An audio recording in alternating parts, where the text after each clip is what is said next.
श्रीमती सोनिया गांधी जी को सच बोलने की आदत डालनी चाहिए।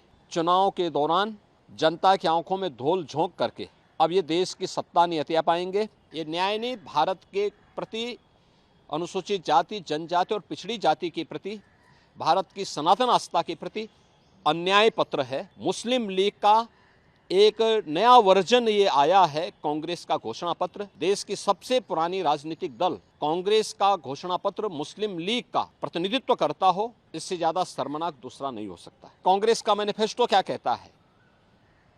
मैनिफेस्टो ही विभाजनकारी है, भारत को वर्ग संघर्ष की ओर ले जाने वाला है, भारत में अनुसूचित जाति, जनजाति और पिछड़ी जाति के अधिकारों में सेंध लगाने वाला है।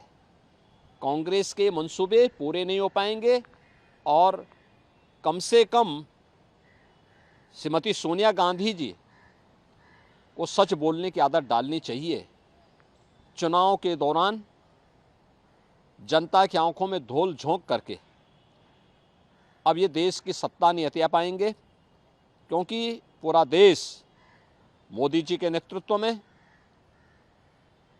एक भारत श्रेष्ठ भारत के दर्शन कर रहा है और आत्मनिर्भर और विकसित भारत की संकल्पना को साकार करने के लिए पूरा देश मोदी जी के नेतृत्व में कार्य करने के लिए आज एकजुट होकर के दिखाई दे रहा है।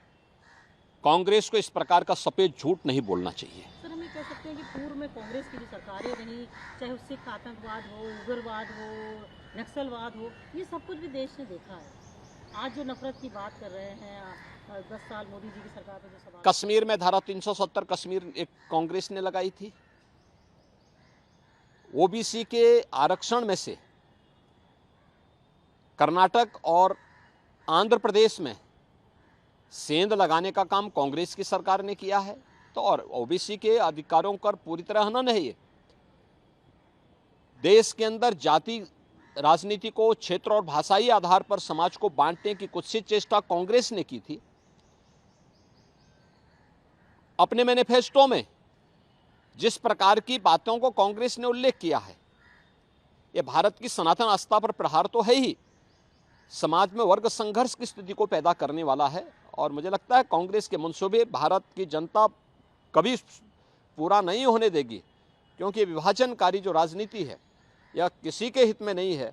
और मुझे लगता है कि आज जब विकसित भारत के लिए पूरा भारत, पूरी देश की जनता मोदी जी के नेतृत्व में संकल्पित होकर के भारतीय जनता पार्टी और एनडीए को अपना समर्थन दे रही है, उन स्थितियों में अब कांग्रेस की दाल नहीं गलने वाली। सर, हम ये कह सकते हैं मिसेस गांधी जो इस बात को कह रही हैं कि उनका न्याय पत्र जो है इस बात की गारंटी है, श्रमिकों को, महिलाओं को, आदिवासियों को, देश को सुरक्षा की गारंटी है। कितना आप लगता है कि जनता इस बात, देखिए, तो अपने आप में हास्यास्पद है। ये न्याय नहीं, भारत के प्रति, अनुसूचित जाति, जनजाति और पिछड़ी जाति के प्रति, भारत की सनातन आस्था के प्रति अन्याय पत्र है। मुस्लिम लीग का एक नया वर्जन ये आया है, कांग्रेस का घोषणा पत्र। देश की सबसे पुरानी राजनीतिक दल कांग्रेस का घोषणा पत्र मुस्लिम लीग का प्रतिनिधित्व करता हो, इससे ज़्यादा शर्मनाक दूसरा नहीं हो सकता है।